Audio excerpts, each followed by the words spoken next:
Hello à toutes et à tous. Cette semaine, on va bosser autour de Penta et legato. Donc pour faire ces exos, il faut que vous connaissiez votre schéma 1 de Penta mineur. Alors legato, ça veut dire lié.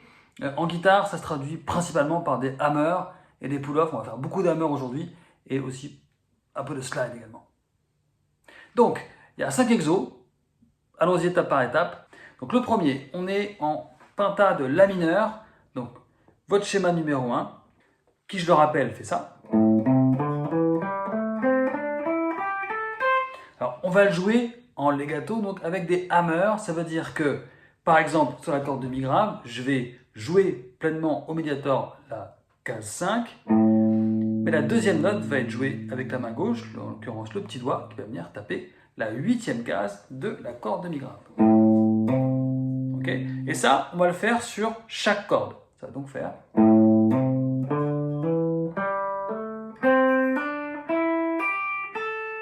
Ok, on le fait ensemble 4 fois. 3, 4.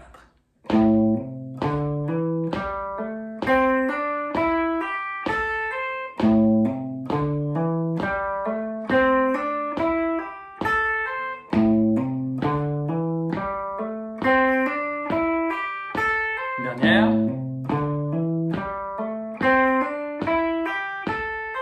Ok, exercice 2, on va faire un peu pareil, on va jouer en ternaire, vous allez le sentir. Concrètement, le schéma est le suivant.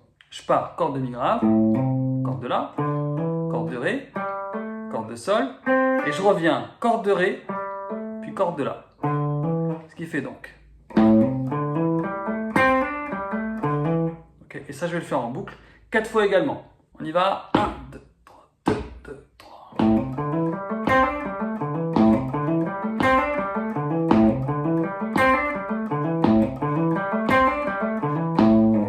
Ok, exercice 3, on va jouer transversal. Ça veut dire quoi? Ça veut dire qu'on ne va pas juste dérouler le schéma numéro 1, mais on va voyager entre les différents schémas. On va partir un peu plus à gauche que le schéma 1 et finir un peu plus à droite que le schéma 1. Ok? Je vous montre la petite séquence. Je pars en 3e case de la corde de mi grave. Je fais le hammer, toujours pareil, 3 vers 5. Ensuite, 3, 5 sur la corde de la. Puis 5, 7. C'est-à-dire qu'on rebascule dans le schéma 1. Puis 5, 7 en corde de ré. On rejoue la corde de ré une deuxième fois. 5, 7 en sol. 7, 9 en sol. Et pour finir, 8, 10 en corde de si. Ce qui fait donc.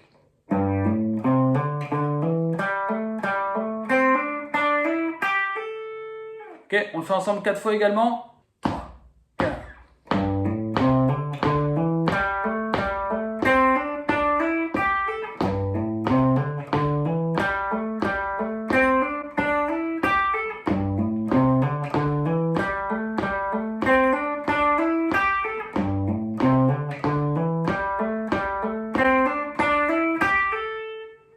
Ok, exercice 4 maintenant.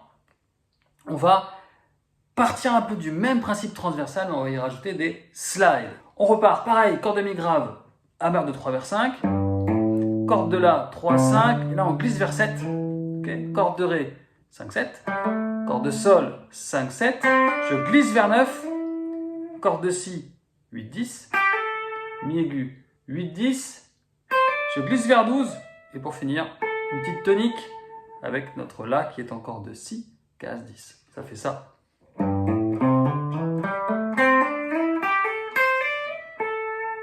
C'est parti, 3, 4.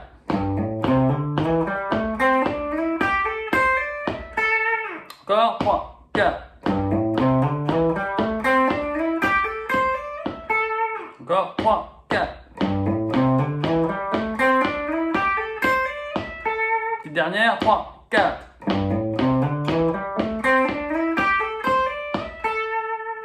Ok, petit dernier exo, on revient au schéma 1 et on va le faire un peu plus progressif. Je vous explique. Un peu en mode brisé.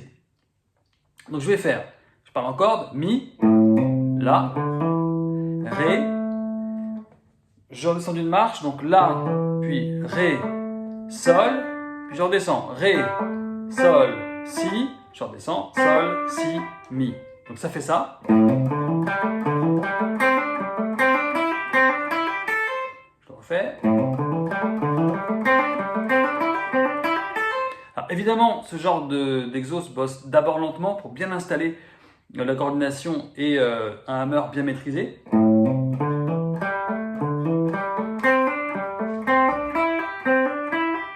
Puis après, une fois à l'aise, vous pouvez vous amuser en souplesse à prendre un peu de vitesse. Voire vous lâchez un peu. C'est aussi l'intérêt du jeu en legato. Voilà, donc 5 exos à prendre progressivement, vous entraîner. Après, vous pouvez jouer en même temps que la vidéo, essayer de faire le défi de tout enchaîner. Bien évidemment, ce n'est qu'une base du legato. Vous pouvez en faire sur plein de plans, plein de gammes différentes, plein de schémas différents. Sachez que on utilise beaucoup le legato sur les gammes diatoniques, les gammes majeures, en gros, ce qui permet sur du 3 notes par corde de faire des choses super intéressantes. Mais ça, on pourra en reparler une prochaine fois. Passez une belle semaine et à bientôt. Ciao!